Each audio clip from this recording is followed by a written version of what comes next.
Au sein du parti Les Démocrates, les choses se précisent.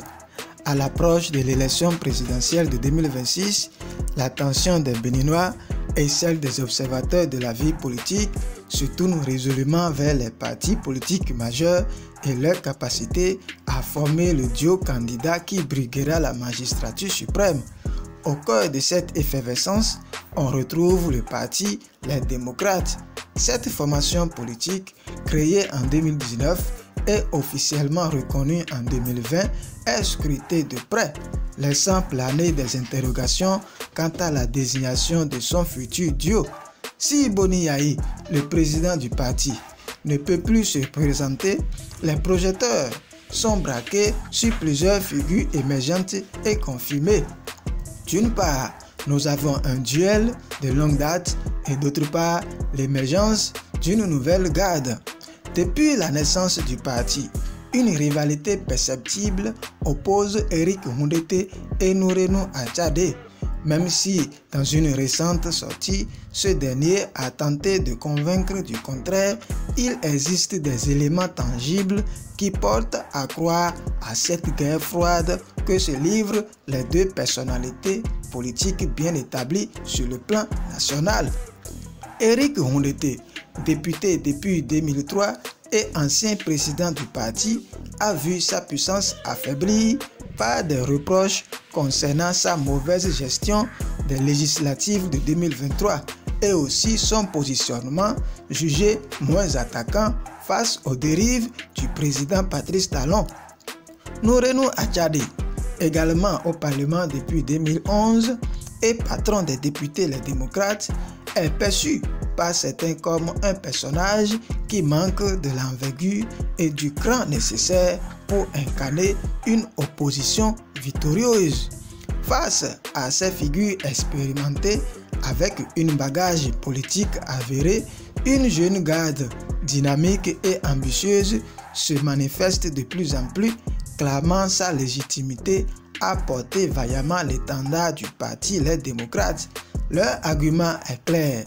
Elles réclament un candidat idéal qui doit refléter la jeunesse du Bénin, qui représente au passage plus de 70% de la population.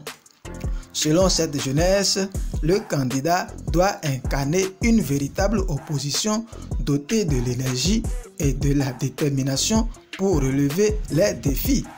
Cette jeune génération insiste sur la nécessité d'un candidat interne au parti, connu et reconnu des militants, écartant d'office les aventuriers externes qui joueront les opportunistes comme par le passé. Qui sont les visages de cette nouvelle génération? Plusieurs noms circulent au sein de cette jeune garde. Chacun se révèle avec ses atouts. Commençons tout de suite. Tchabi Yayi, diplômé en transformation alimentaire et opérateur agricole, s'engage au sein du parti, non pas sur le nom de son père Boni Yayi, mais par ses actions en tant que secrétaire aux affaires extérieures. Sa sœur, Rachel Yayi, bien que plus discrète, est de plus en plus visible aux côtés de son père lors de ses apparitions publiques, et son dynamisme dans les arcanes du parti ne passe pas inaperçu.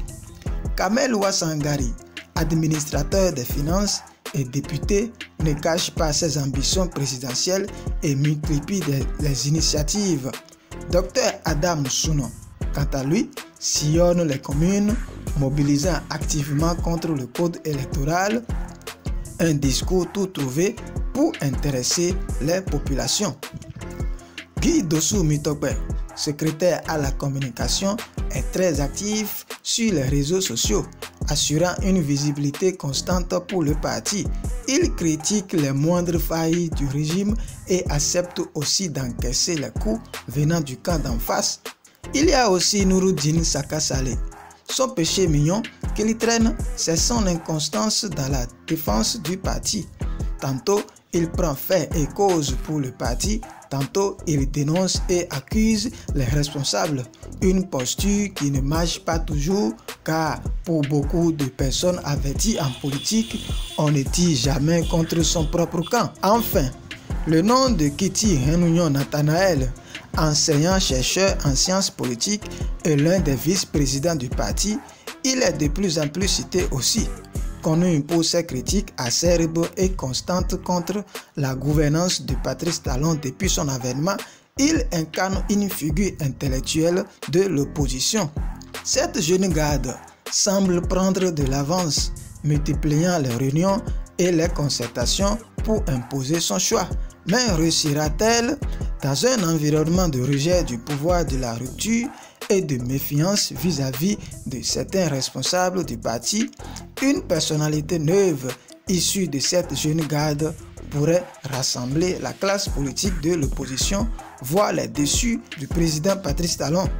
Elle peut aussi compter sur les ralliements qui pourraient se sceller en faveur de l'opposition. Le bon grain germera-t-il de ce tasse? Les jours à venir édifieront davantage l'opinion sur le choix du duo du principal parti de l'opposition. C'était la chronique du jour de votre chaîne Le Regard Politique. Merci de rester fidèle au contenu que propose cette chaîne. Je vous dis à la prochaine pour un nouveau numéro.